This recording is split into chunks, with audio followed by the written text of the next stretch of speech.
आयो रहमत भरियो माहो रमज़ान आयो रहमत भरियो माहो रमज़ान रखियल जंहिंमें जन्नत जो सामान रखियल जंहिंमें जन्नत जो सामान आयो रहमत भरियो माहो रमज़ान आयो रहमत भरियो माहो रमज़ान रखियल जंहिंमें जन्नत जो सामान रखियल जंहिंमें जन्नत जो सामान आयो रहमत भरियो माहो रमज़ान आयो रहमत भरियो माहो रमज़ान अजुर ॾींदो रोज़े जो पाण ई ख़ुदा यकीनन उहो हूंदो बे इंतिहा अजुर ॾींदो रोज़े जो पाण ई ख़ुदा यकीनन उहो हूंदो बे इंतिहा यकीनन उहो हूंदो बे इंतिहा जो रोज़े जो आला उत्तम शान आयो रहमत भरियो माहो रमज़ान आयो रहमत भरियो माहो रमज़ान रखियल जंहिंमें जन्नत जो सामान रखियल जंहिंमें जन्नत जो सामान आयो रहमत भरियो माहो रमज़ान आयो रहमत भरियो माहो रमज़ान ख़ुदा लाइ रोज़ा रखिया जंहिं अदा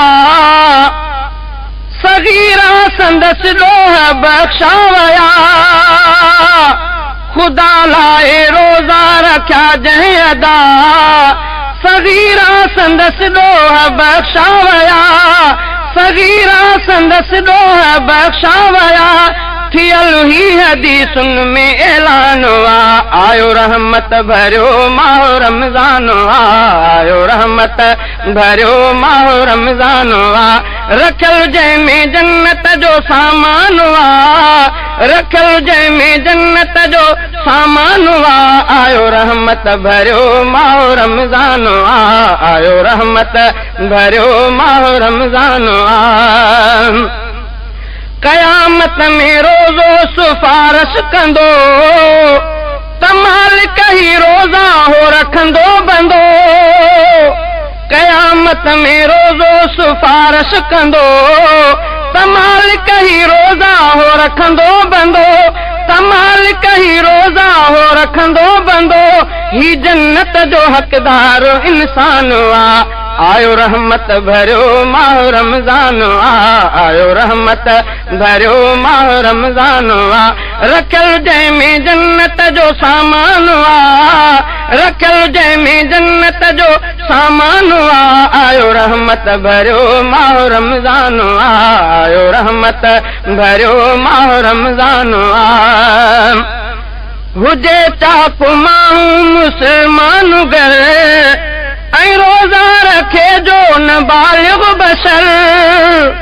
हुजे चाप माण्हू मुस्लमान घर ऐं रोज़ा रखे जो न बालिग़ बशर ऐं रोज़ा रखे जो न बालिग़ बशर त दोज़ख दे राही सो नादान आयो रहमत भरियो माहो रमज़ान आयो रहमत भरियो माहो रमज़ान रखियल जंहिंमें जन्नत जो सामान रखियल जंहिंमें जन्नत जो सामान आयो रहमत भरियो माहो रमज़ान आयो रहमत भरियो माहो रमज़ान रफ़ीक आयो रमज़ान मोटी वञण महीनो रुगो हिकिड़ो आयो रहण रफ़ीक आयो रमज़ान मोटी वञण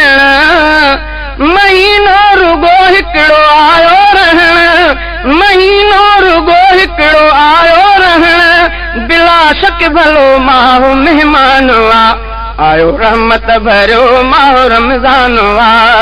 बिला शक भलो माहो महिमान आयो रहमत भरियो माहो रमज़ान आयो रहमत भरियो माहो रमज़ान रखियल जंहिंमें जन्नत जो सामान रखियल जंहिंमें जन्नत जो सामान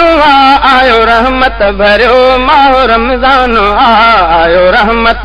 भरियो माह रमज़ान वा रखियल जंहिंमें जन्नत जो सामान वा रखियल जंहिंमें जन्नत जो सामान वा आयो रहमत भरियो माह रमज़ान वा आयो रहमत भरियो माह रमज़ान वा